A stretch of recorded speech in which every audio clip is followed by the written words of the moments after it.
The remaining windows rattle from a strong gust of wind. They're covered in a thick layer of grime. They must have been like this for 40 years. No, I won't even try. You know,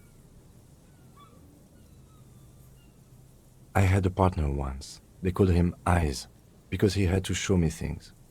It's that bad.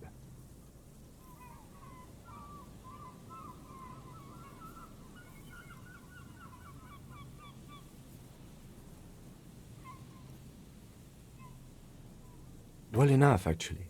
It's odd how that works. I'm no sharpshooter, but I passed my shooting courses 7 out of 10.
There's some tear, an empty cigarette package, and a crumpled kebab wrapper in the trash bin.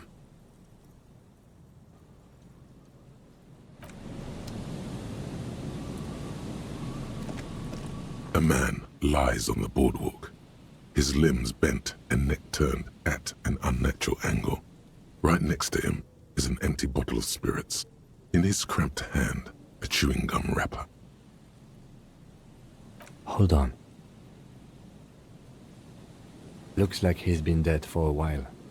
I'm surprised no one found him before you came along.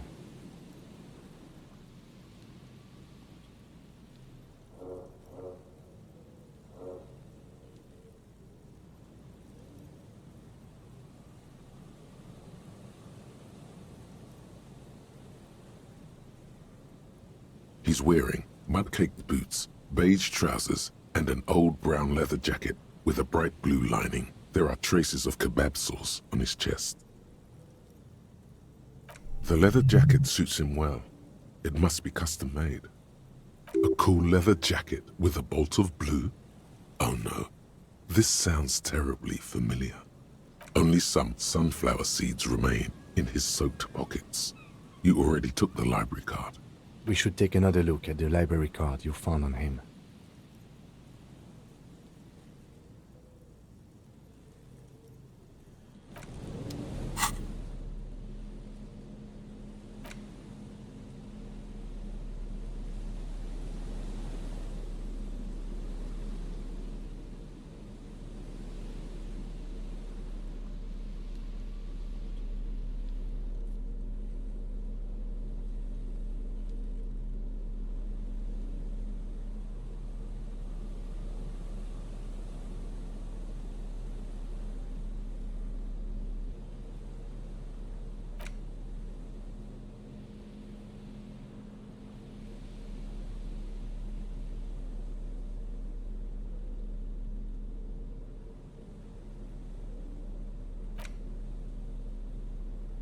The library card is folded into two and still slightly wet to the touch.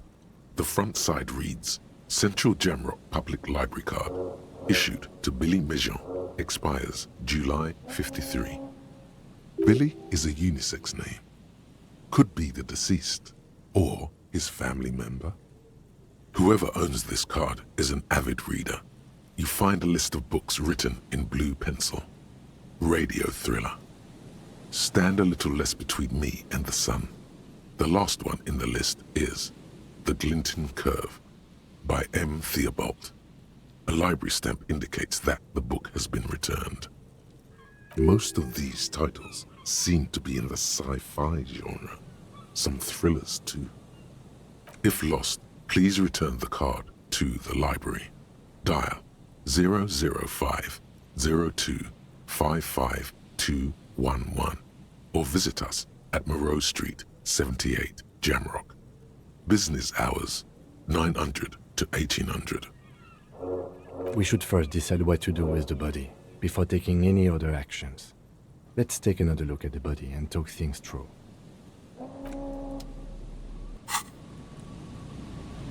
A man lies on the boardwalk. Hold on. Looks like he's been dead for a while. I'm surprised no one found him before you came along.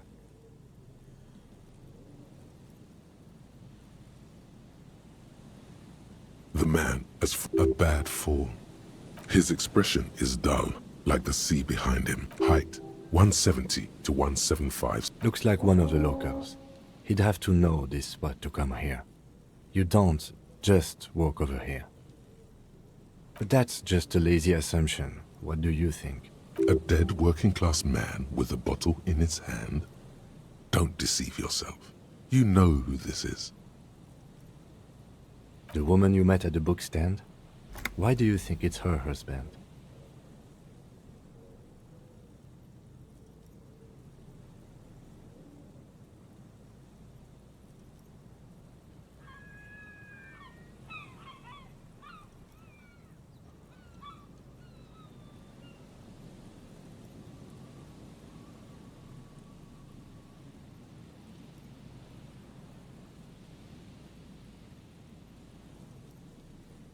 The bright blue lining, Well, he's definitely someone's husband.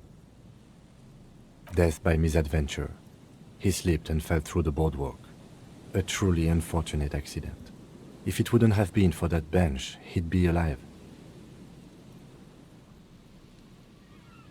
No, I don't see anything that points in that direction.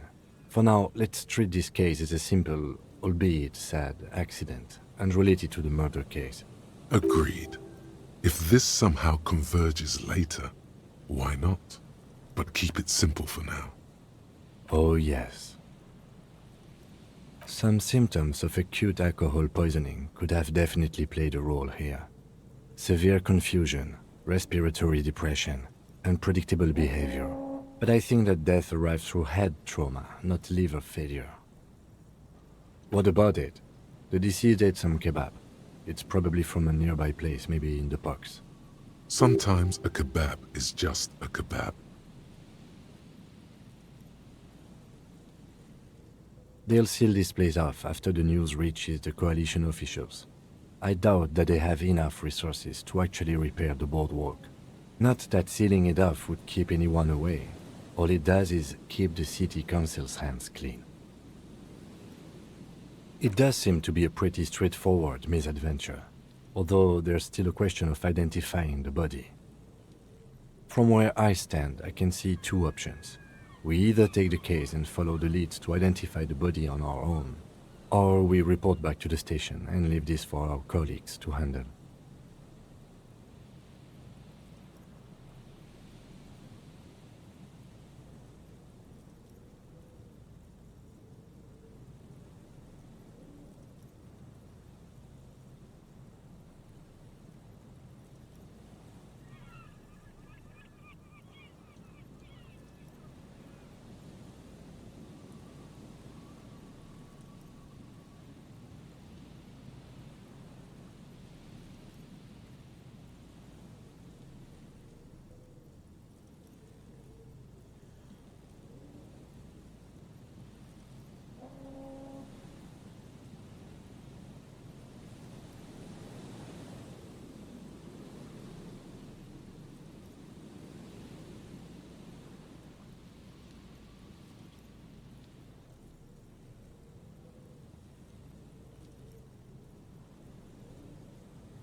A field autopsy isn't necessary if the cause of death doesn't appear to be criminal, and this looks like a simple accident to me.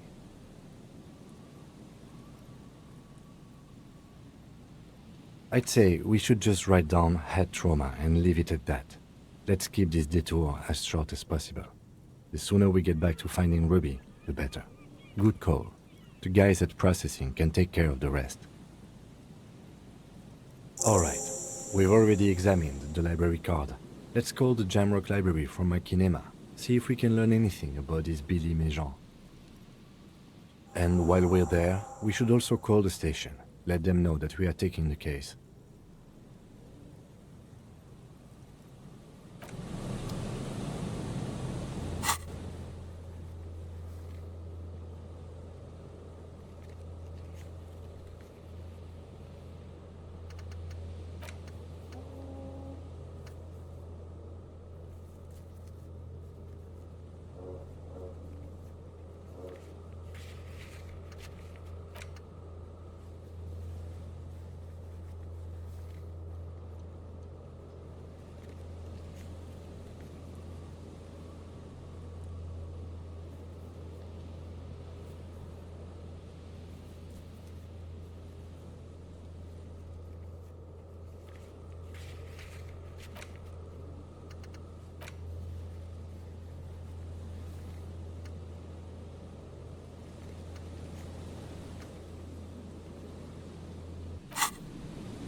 There's some tear, an empty cigarette package, and a crumpled kebab wrapper in the trap. 2 empty bottles. No, there's more. A tragedy. Whoever tossed it here was a heavy smoker. The brand name reads Red Astra.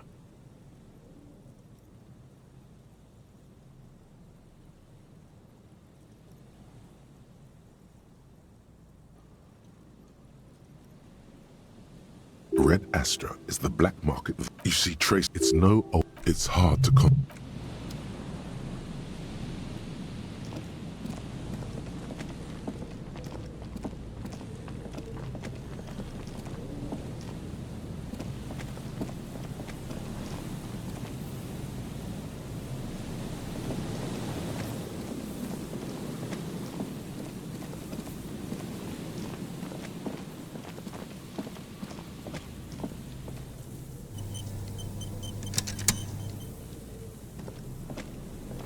You pick up the handset.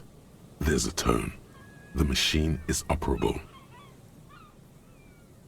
The lieutenant shrugs apathetically.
There's a trap in the reeds at your feet.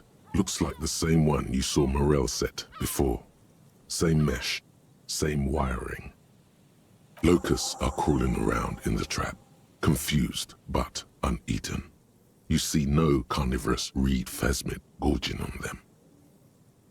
Big surprise. Anyway, 1 down, 3 to go. No, you weren't. The reeds sway in the coastal breeze. They seem to be waiting for something. The wind picks up here, near the cape's end, surrounding the narrow strip of land from 3 cardinal directions. It's cold for this time of year.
This is the trap Morel just set. Checking it over, he said, is just a technicality. But this trap is also full of panicked locusts. No sign of any cryptozoological beast inside.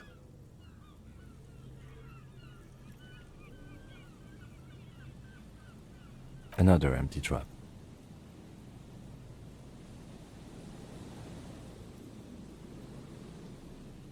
Yep, the next one has a crab trapped in it. These are just crab traps, you do realize. The reeds by the abandoned campsite hiss and shake in the lazily falling rain. The later it gets, the colder. Remnants of the camp can still be seen in the sand. The fire that's gone out. You feel strange, somehow.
This trap's not too hard to spot, once you know what to look for. Keeping it hidden has not been a priority for the cryptozoologist.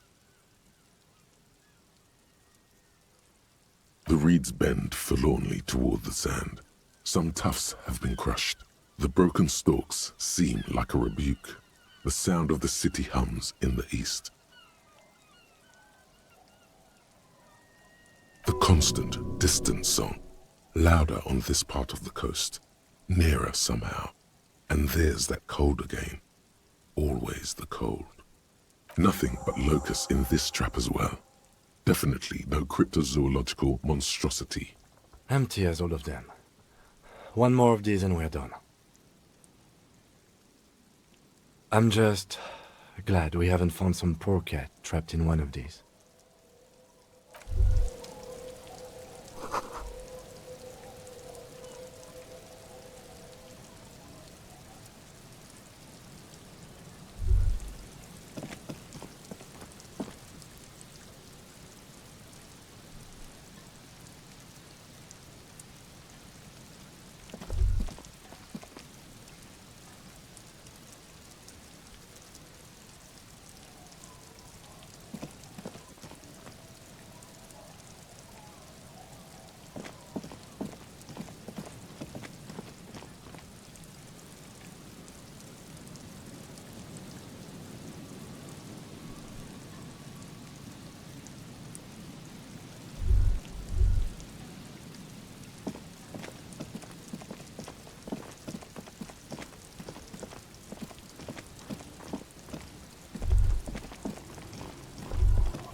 It takes you a moment, but finally you spot the last of Morel's traps. This one's partially obscured by the reeds. Behind you, a ruined residential building looms over the reeds. shielding them from the wind. They rustle confidentially, in tune with the pitter-patter of the rain. When this district was booming, the reeds were kept at bay. Nothing obscured the freshly painted facades. Nowhere for drunks and adventurous teenagers to hide. Now only the wind blows.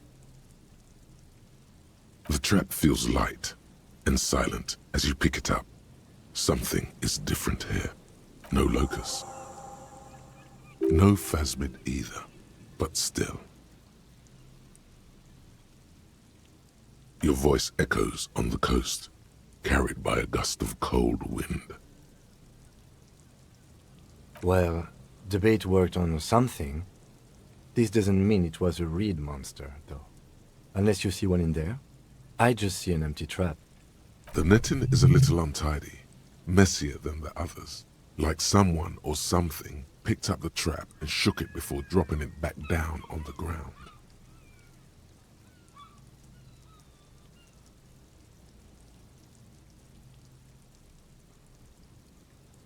Right. Anyway, that's for the cryptozoologists to figure out now. We're not cryptozoologists. We're cops.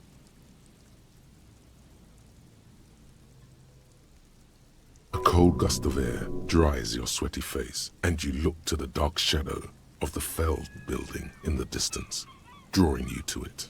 What a strange sensation. Once this is done, should you ask the wind again?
The once bright mural towers above you, saying, Feld Electrical, R&D.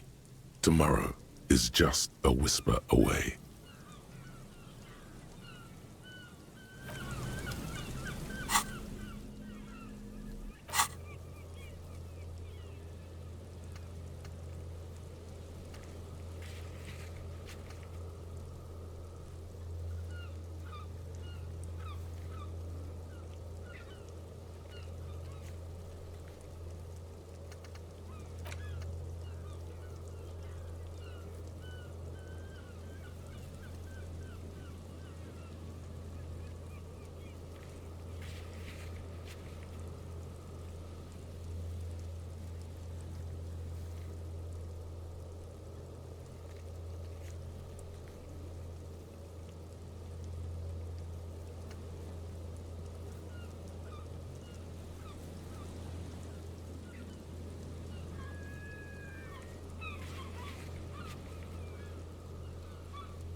shaggy-haired girl kneels on the sea ice. She looks up as you approach. So you talked to my associates, right? Are you going to help us? With the church, I mean.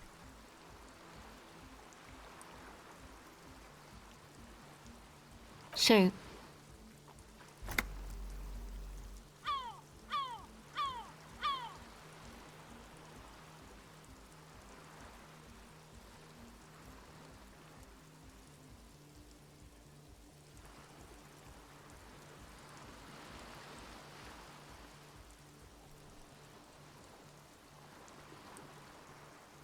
Oh, that.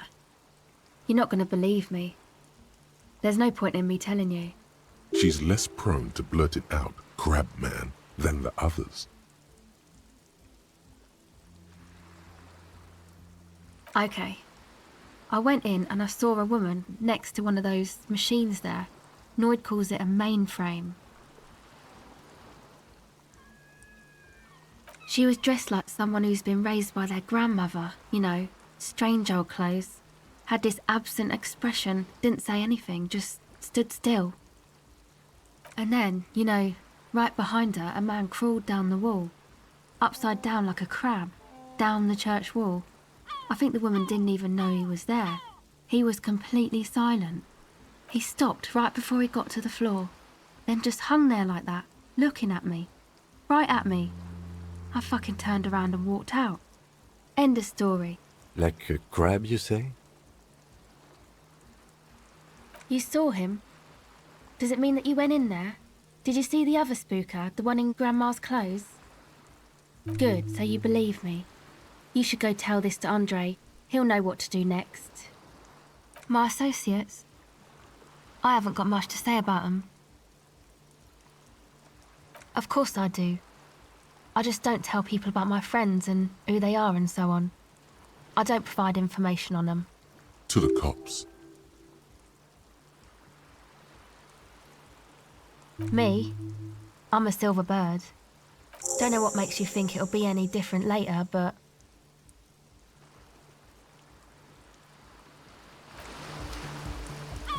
Hello again. My associates? Sorry. I just don't tell people... To the cops. Don't know what makes you think it...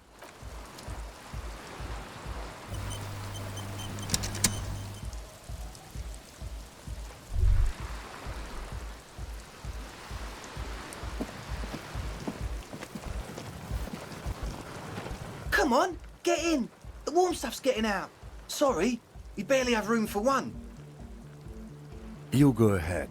I'm too old for this. I'm actually not, he thinks. I just dislike delinquents. I'm sure you will feel right at home. I'll keep watch.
A spooky guy climbing around when all the guests are trying to have nice, friendly hyper time?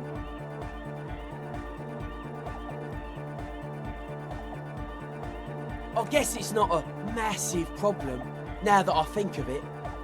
Everyone is welcome to dance till the morning light! Yeah! Maybe. I guess we'll figure something out. Okay, but what about the other spooker? The one in Grandma's clothes? Did you see her?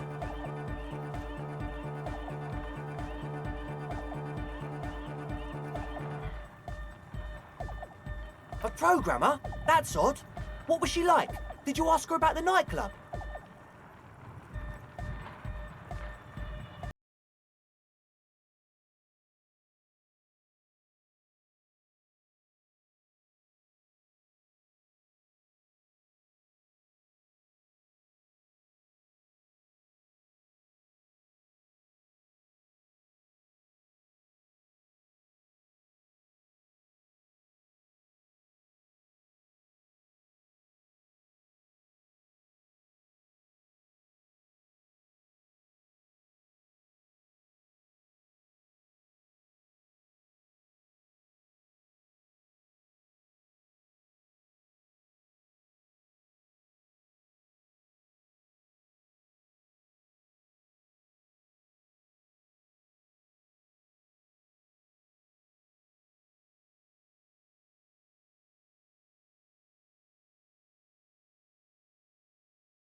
Excellent!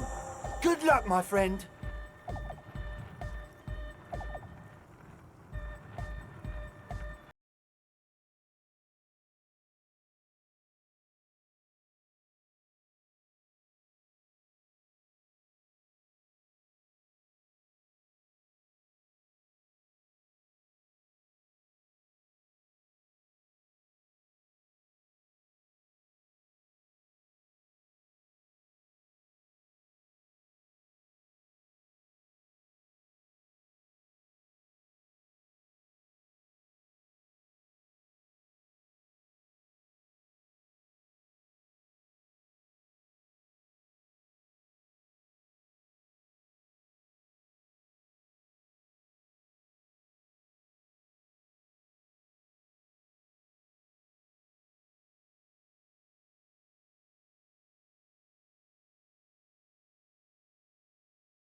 again.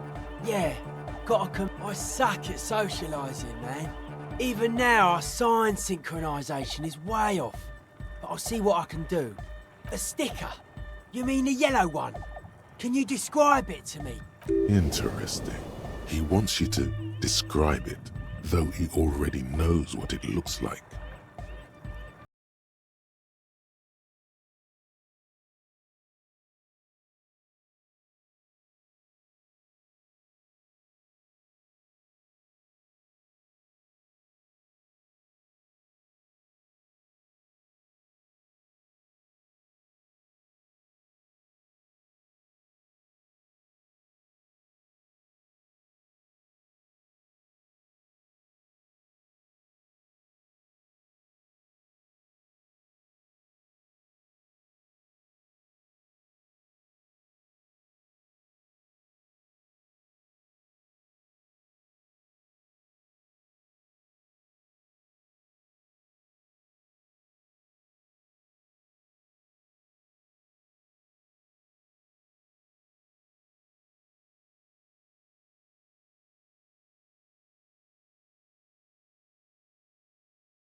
Hello again.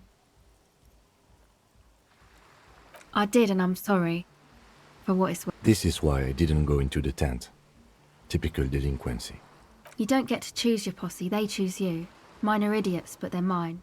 I tried to talk Andre out of it. I even tried not to lie to you. Indeed, she merely tried to omit the truth instead. I know. I should have been able to control them. And I will in the future. I promise. May I ask? What did you tell them?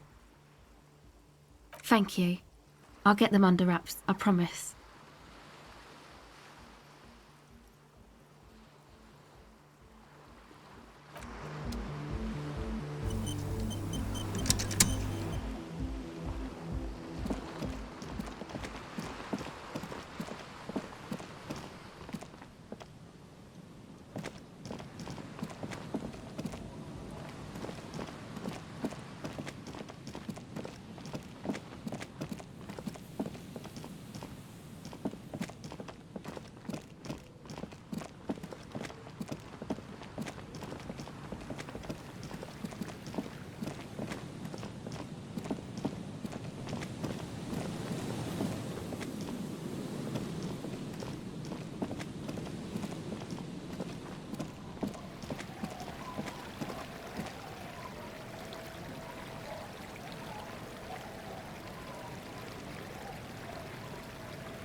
The waves are beginning to die down.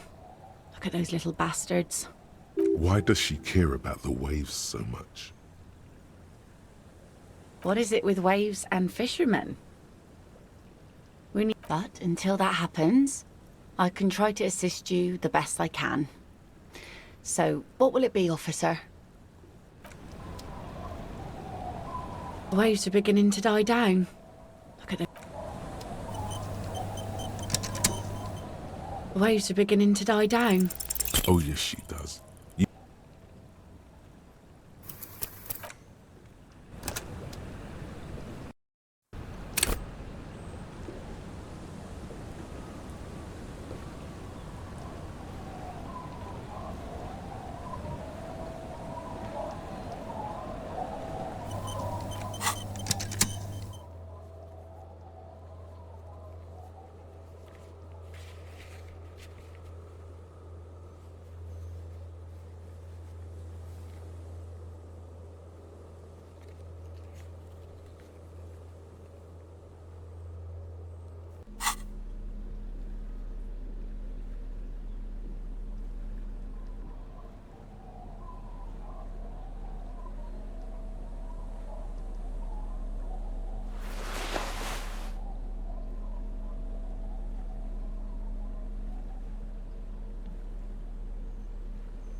The waves are beginning to die down. Look at those little bastards. Simmer down. Simmer.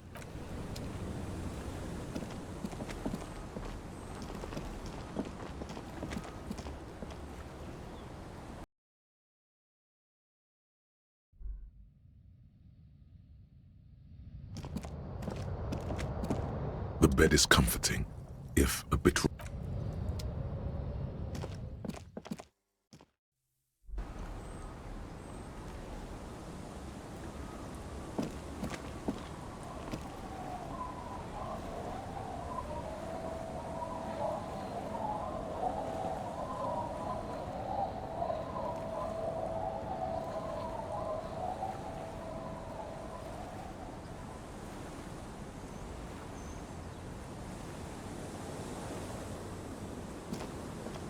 Our tenant, the policeman.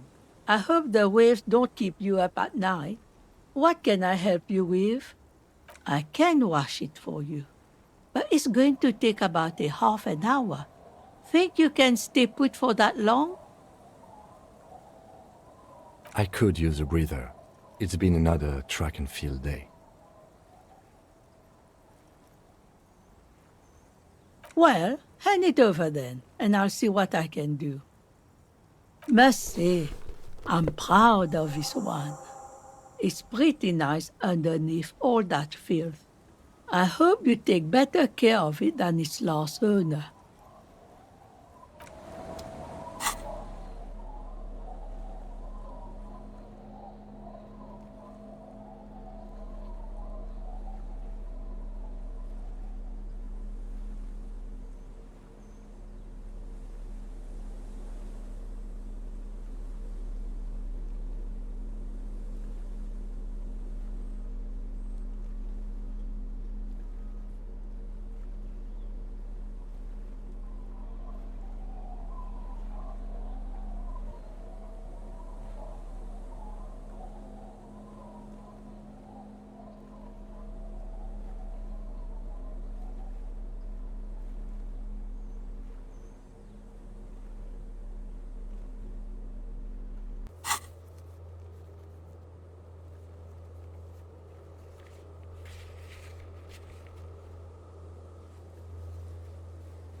You're back.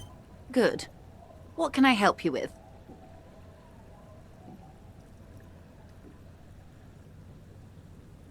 That's the man who was killed. Better not tie the fourth day to the back.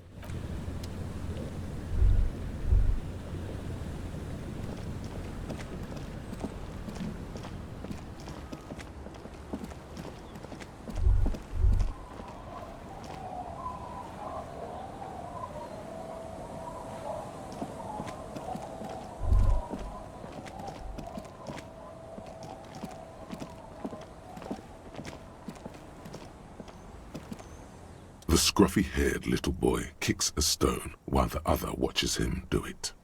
This one doesn't say anything, kicking the concrete with his worn-out sneaker. Lily's our mum. The stone kicker laughs suddenly. His head is too large for his shoulders. The other one laughs as well. Wow, so intellectually stimulating. You're stupid. Okay.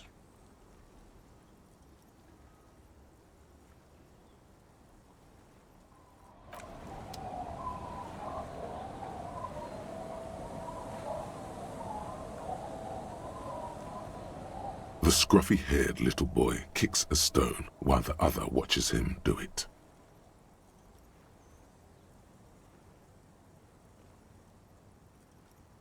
This one Lily's our mum.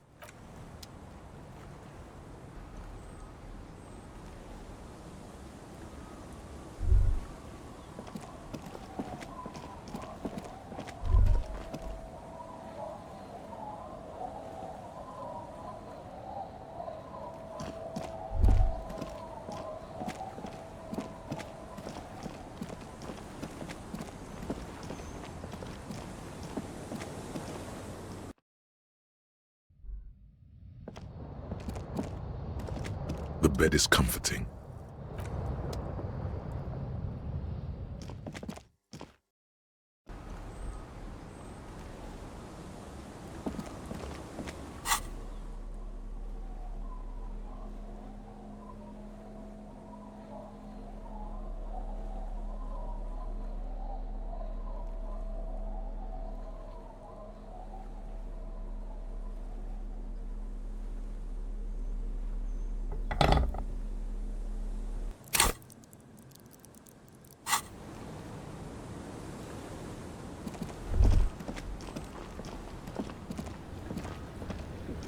Waves are beginning to die down. Look at those little bastards.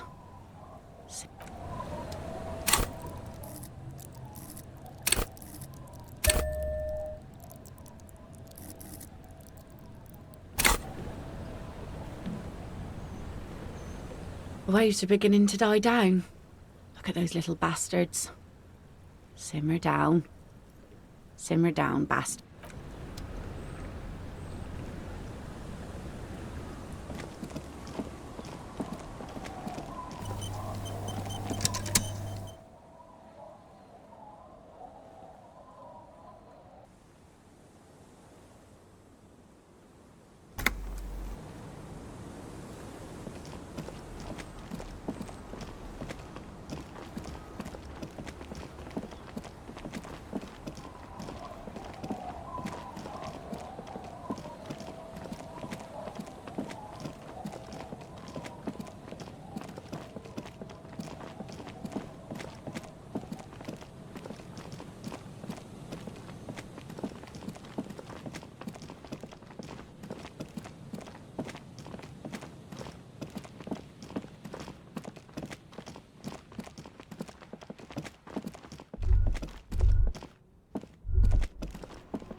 A typical Martinez streetlight sits among assorted floor and table lamps.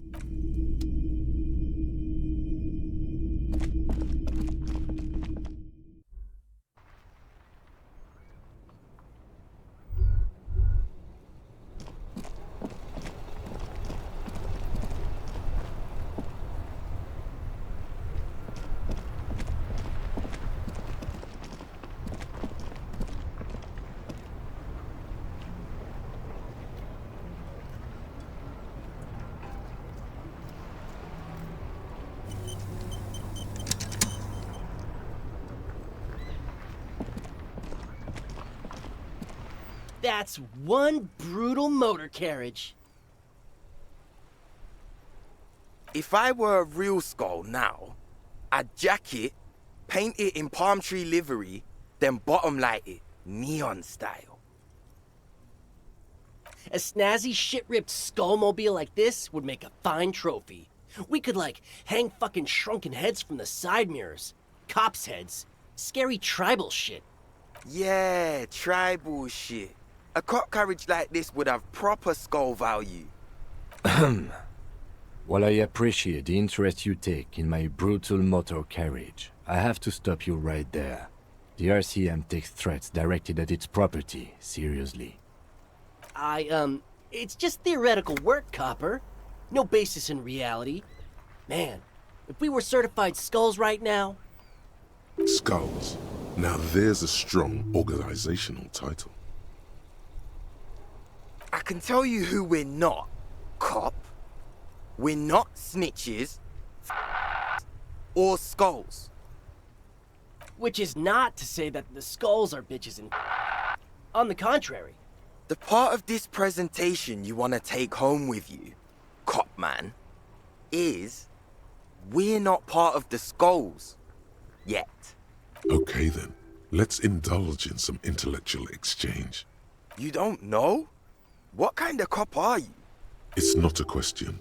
Don't get into it.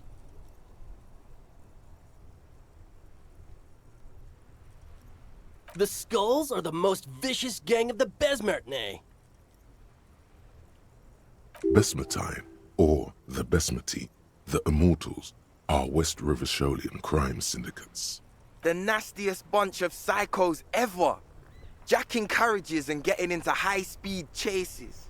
Possessing an infinite amount of fuck-all swagger, infamous for their non-verbal modus operandi. If a skull spots you, he will pull out his dagger and stab you without saying a word. The lieutenant's voice is as calm as usual, a testament to the violence and death he's witnessed through the sight of his firearm. They usually occupy the burnt-out quarter in Jamrock, or you can find them loitering around their brightly painted bottom-lighted vehicles. I can't wait to become a skull. Bottom lights are wretched aggressive. Murder? Yeah, sure. We'll gladly tell you everything we know about it. It was a man. Also, he was hanged. He was hanged from a tree. Yeah, I mean, duh. These punks don't know anything. Let's just move along. Hey, stop right there. How does one know anything?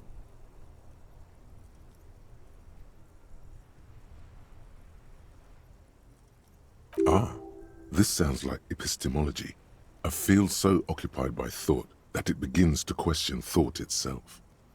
Exactly. How can one know shit?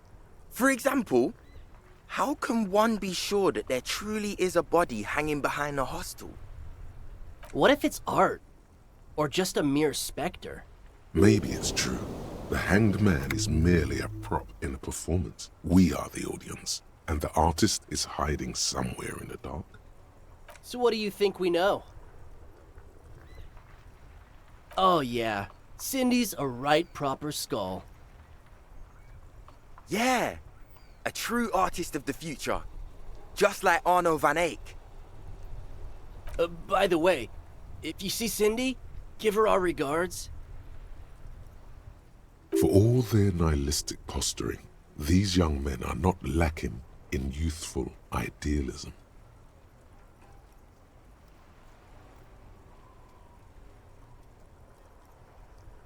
The lieutenant on your left is unusually lenient toward them.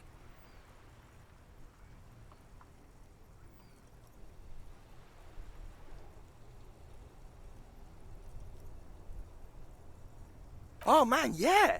We're not fucking kids, man. Be wary of the abyss. Probably because of how non-verbal their mode of operation is going to be. It's a threat.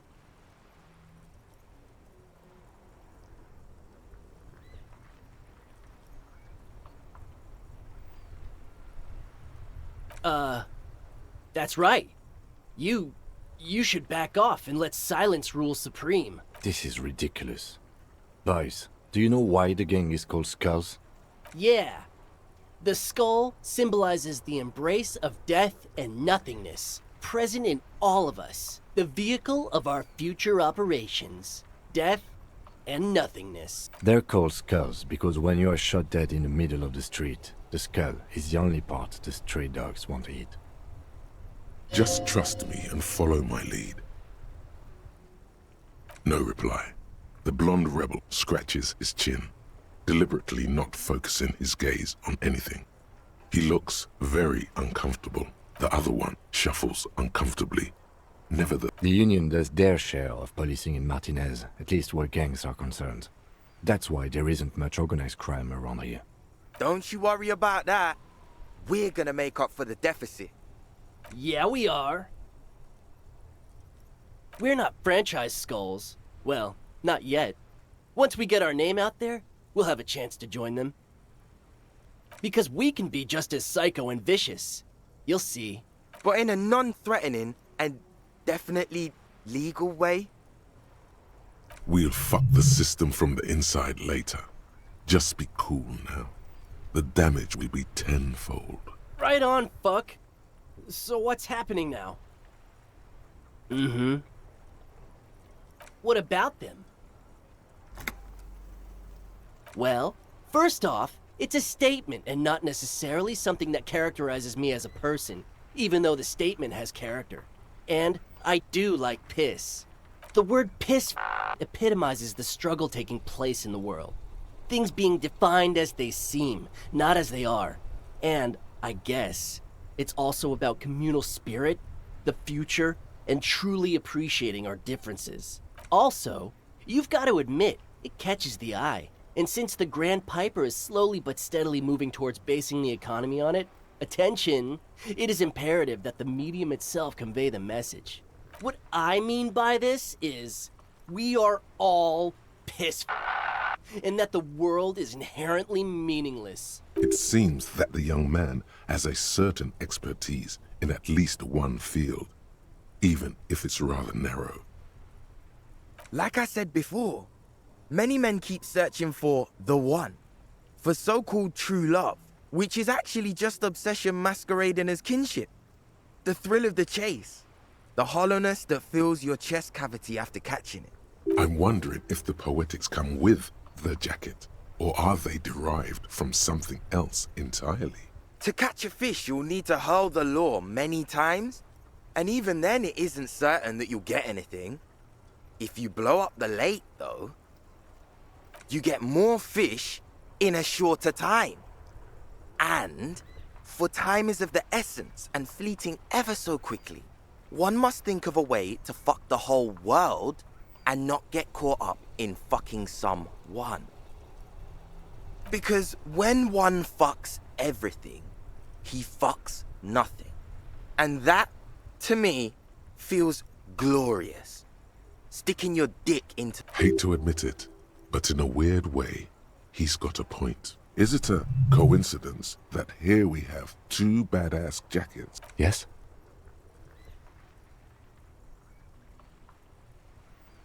Leather jackets adorned with immature writing? The ideology they convey helps the boys justify poor choices in life and fashion. I'm not a fan. What are you implying? I'm not sure I understand you, detective. Neither. Fine, if only to end this discussion.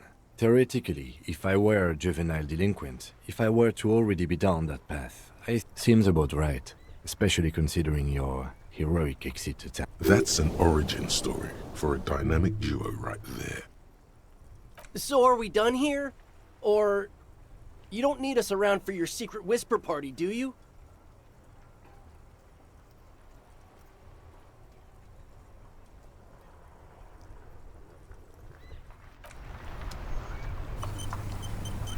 That ride is fuck. Hey, piss. Look who it is. Shrunken cophead material. These guys aren't scary.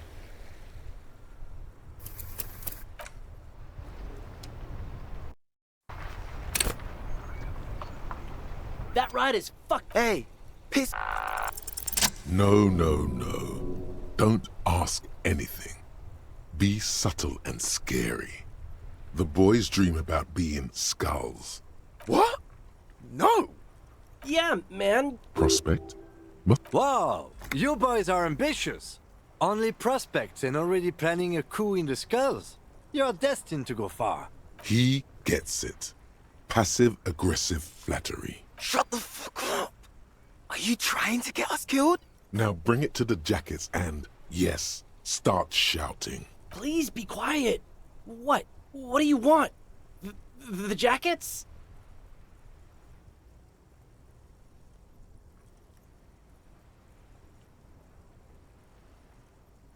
Oh, man.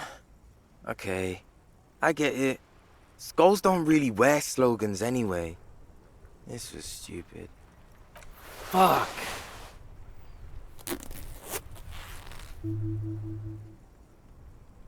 The lieutenant watches the boys take their jackets off with mild amusement.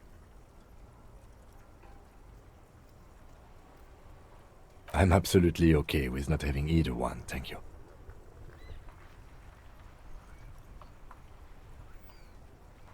I already am expressing my individuality. I'm not. I don't have a jacket anymore. Good. I wanted you not to express yours. Cold-hearted cop. Do. I'm fine with that. The jackets are meant to complete each other. If a man was standing alone on a street corner with his written on his back, it'd just be an individual that has taken a liking to urine. And fuck the world, all on its own, is, frankly, generic. I don't know, Eric. It's cold out. Yeah, let's get out of here. The cops fucked us.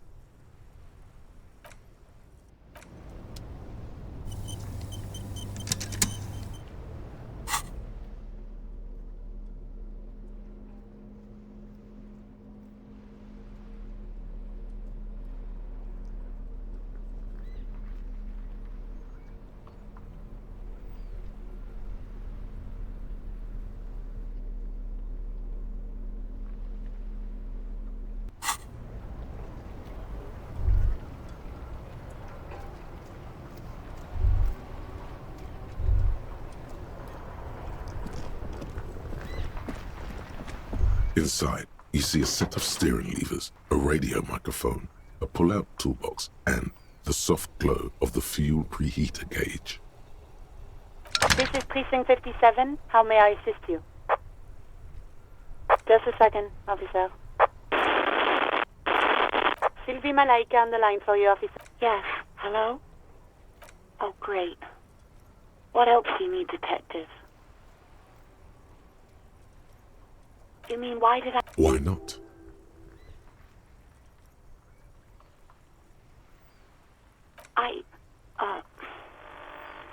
That's... You know who. You think you hear a sliver? Don't be paranoid. I really don't want to talk about this. Let's just What? No, why would you even think that? Please, don't... God. I already said I don't want to talk about this. You're messing everything up again.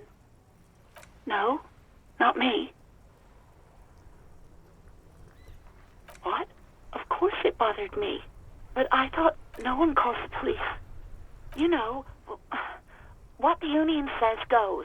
People listen to them and they take care of their own, which is like, okay.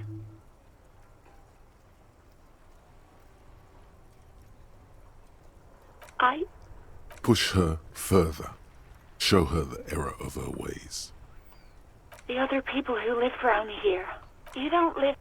Please, I just didn't want any trouble. I didn't know I had to report it. You can almost hear the girl getting smaller on the other end of the line. Until... No. It was someone else. We'll find them sooner or later, officer. It just might take a while. Okay. You hear the call. Anything else I can help you with, officer? Hold on, officer. I've got Central Jamrock Public. Yes, this is Central Jamrock Public. Billy.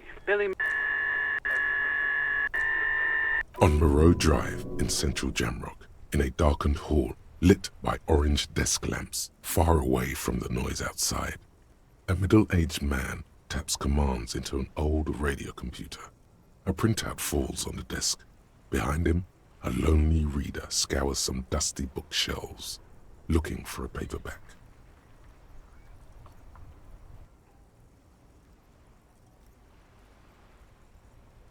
Yes, hello, are you still there? I found Billy Majon's home address, is that alright? No phone number, unfortunately. They're too poor to have a phone line. Here we go, sir. Rue de Saint-Ghislain, 33B, apartment number 20. It's in Martinez, I believe. Cape Side Apartments, it says. That's all. It says here that they returned their last book just a few days ago, but I wasn't at work that day. Marie? Marie? Do you remember a reader named Billy Majon? They returned a Tybalt book the other day. Maurice, what? A woman yells. Then, yes, okay, if it was the police, she starts explaining something. Yes, it was my colleague Marie. She said that it was Billy's husband who returned the book. He also asked for this new sci-fi release, Lowe's Radio City 87, but we don't have it yet. Good. You have a name now.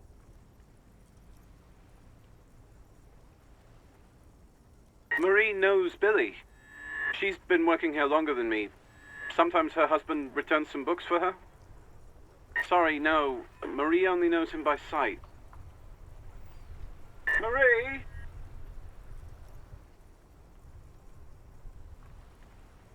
She said it was an older man, and that she's pretty sure he'd had a drink or two the last time she saw him. 1 second. Sorry, Marie wasn't really paying any attention to that. Happy we could help. Goodbye, officer. Anything else you need from me? One moment. Can you please describe the body? Age, sex, cause of death? We suspect he might have been inebriated when he fell. There were bottles all around him, and traces of vomit on his shirt. Any signs of violence? No field autopsy necessary. You can hear her quickly typing in the background. What about his belongings? Did you examine his clothes?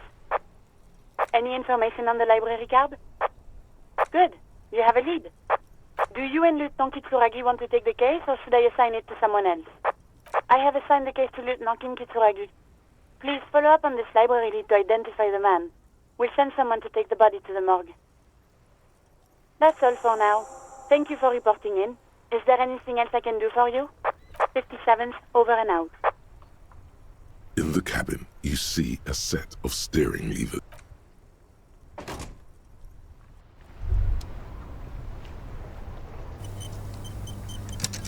Droplets of rain fall on the white on blue police livery of the motor carriage. Do something important? Something murder-related? There's always something important.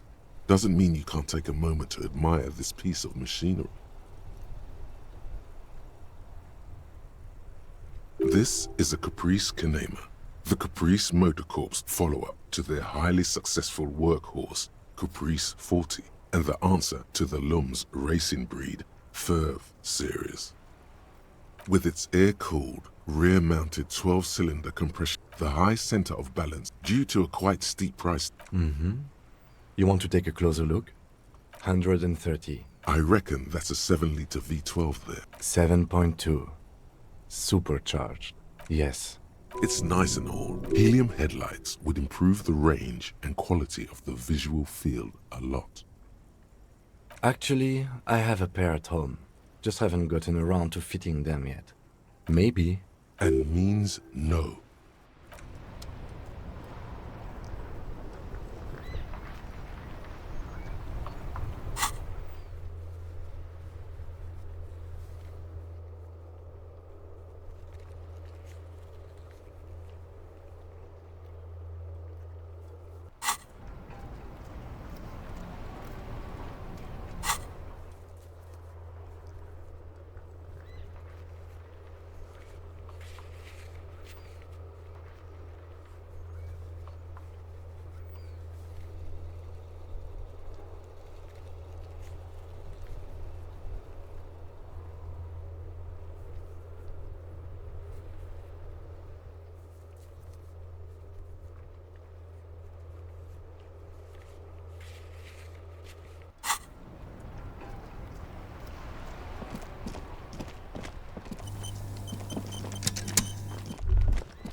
Hello again, officers. Have you come to admire my mural? I don't believe it. I've never known those boys to have manners. They'll never be skulls, but their hearts are in the right place.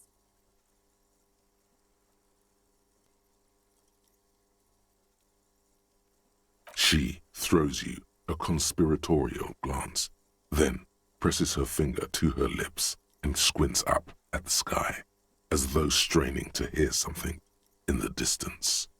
Have you noticed the quiet?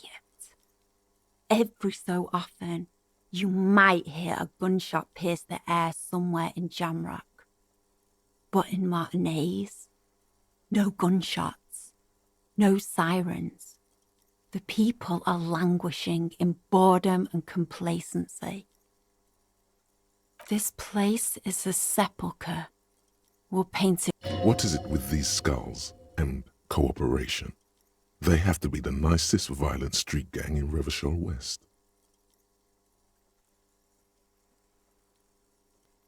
I don't believe it.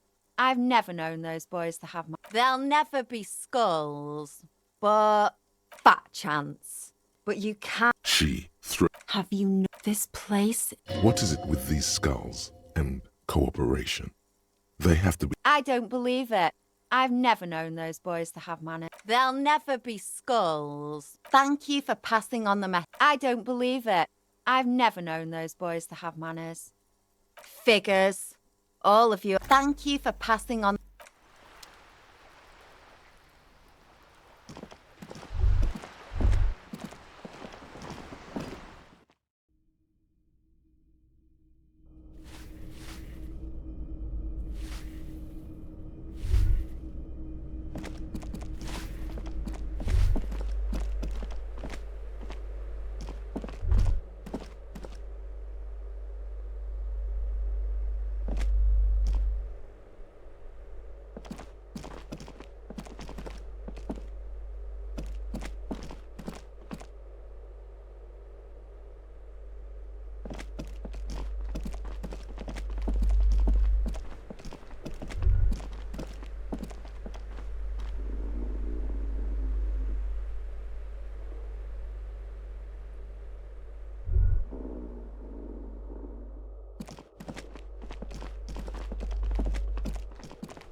Give me a moment. It's about Victor, isn't it? It's always about Victor with her. You'll find the Maisons in apartment 20 upstairs. It's one of those doors on the balcony.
A weathered brown door. The number reads 20. Something smells good. Soup à l'oignon. The lieutenant motions to you to go ahead and knock. You're right. Let's talk this through. You hear light footsteps passing by the door and some folk music playing on the radio. We have our first preliminary identification.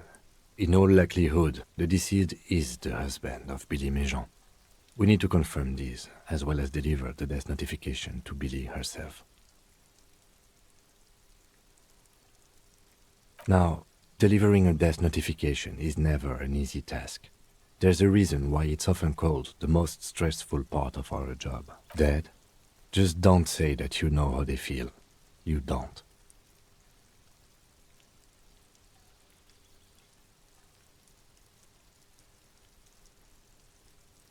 Yes, it's hard. But the lieutenant motions to... Hello? Who is it? And someone turns down the radio. The police. A moment, please. Give us a moment.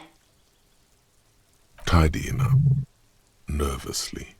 Come in. The door is open.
It's you, from the bookstand. Did you come to bring my cockatoo back? I don't think I introduced myself properly. I'm Billy. Would you like something to drink? Tea? Lemonade? We're out of coffee. The lieutenant has taken off his foggy glasses and is busy cleaning them in his handkerchief for now. You're on your own here. Condensation from stepping inside.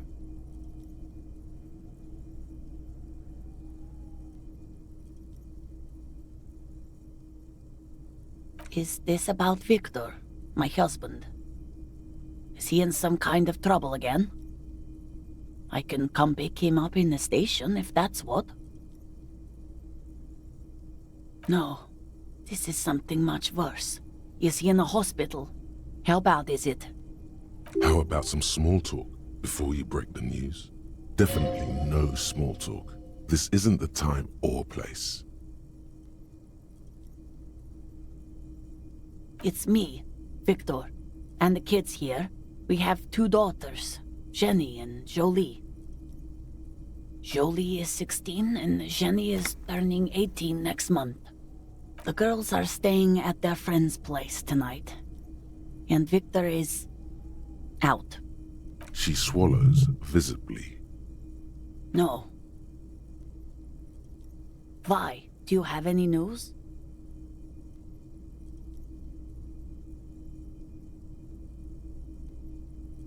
No. I guess I'll find out when he decides to come back home. It shouldn't be long from now. It's in Jamrock. The one at Mayrow Street. I don't know the official name. Central Jamrock Public Library? I think, yes, if that's the one on Mayrow. It is. Just to return a book of mine? Why? Why all those questions, Detective? Yes. His old leather jacket. It's just your average brown leather jacket, but he bought it as a teenager, so...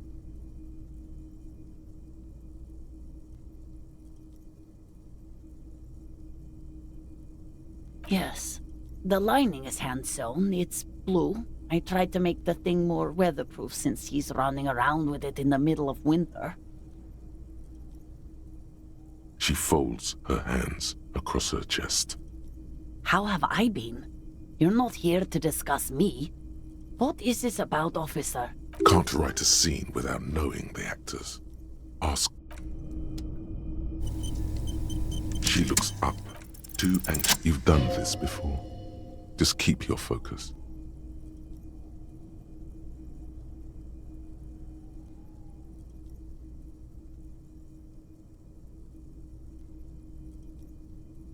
What did you say? Oh. Oh. But he was just... But he was just here. Alive. We understand this comes as a huge shock.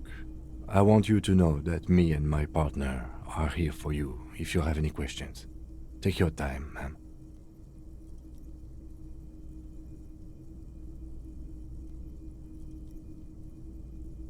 What happened to him?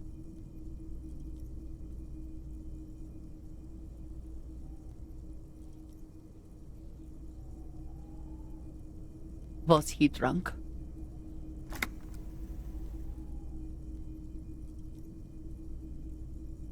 I see. And you just found him there, lying in the cold. How long had he been there? If you say 2 days maybe, it will be etched in her mind forever. She blinks, eyes welling up with tears, as her hand starts searching for something from the pockets of... Here. No. I just need to tell my girls. Unreal.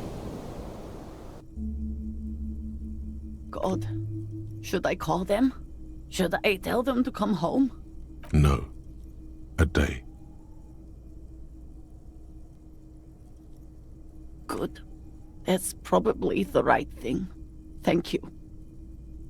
Just tell me, what do I need to do next? Where is he?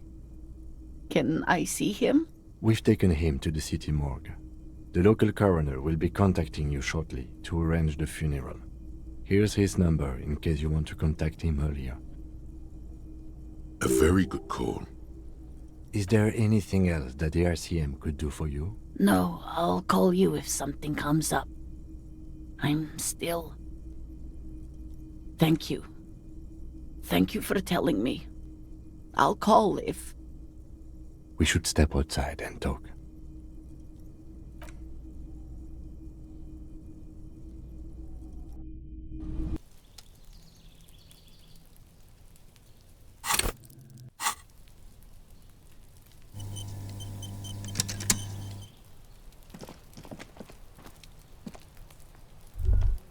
You did well.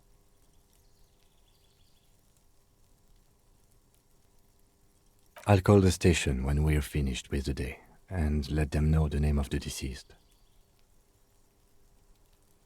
They'll manage.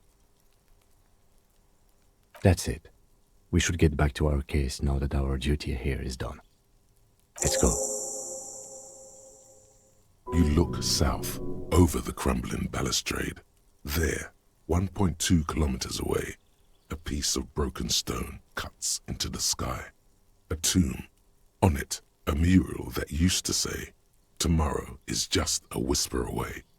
You cannot really see the felled building from here, but somehow you feel like you should return to it.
Hi, gendarme.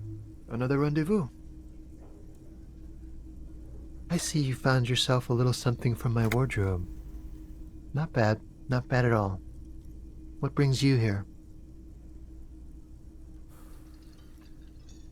Admiring the atmosphere. What about you, officer? Convenient. But what are you doing here?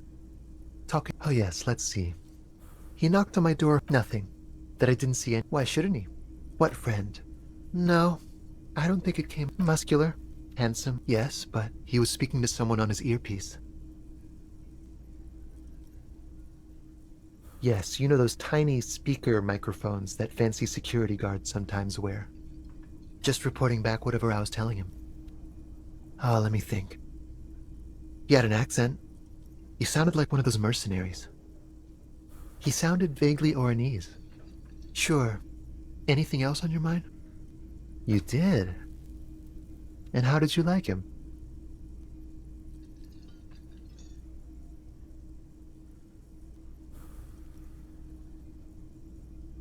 I told you, he can be very useful. I guess that's the charm of powerful people. A visitor from the first world. He's not to his opportunities in Occident, Sir Leclerc. Still. Or is it just money? I don't know. Friends, I told you. Sunday friends. That he won't be there when times get tough, I guess. It is. On Sundays. He has keys. And he likes the view. To the sea, I mean.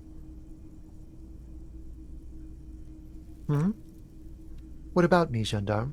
You can keep it. I don't mind. I can appreciate beauty when I see it. Is it now? Well, enjoy it. Bye-bye, gendarme. Hi again, gendarme. It's the sports. He's a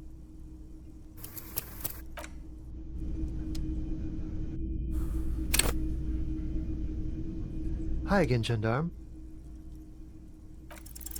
Could he be a member of the homosexual underground? Just pointing it out. We're not talking about some kind of cult with members here. You made it up. The homosexual underground? Why, yes I am, officer. Why? Do you want to investigate? Oh, it's a pleasure group. Or Thursday night. Sometimes the congregating doesn't even... Oh, everything will be constantly shifting. But do you... Because instead of the you can't just get into it. Beautiful. I have to say that you do look like someone who might be part of the underground. You have that very distinctive, I can't understand what's going on here, look. Absolutely wonderful. A man like you can figure out his sexuality in a way. Bye-bye, gendarme. Hi again, gendarme. Bye-bye, gendarme.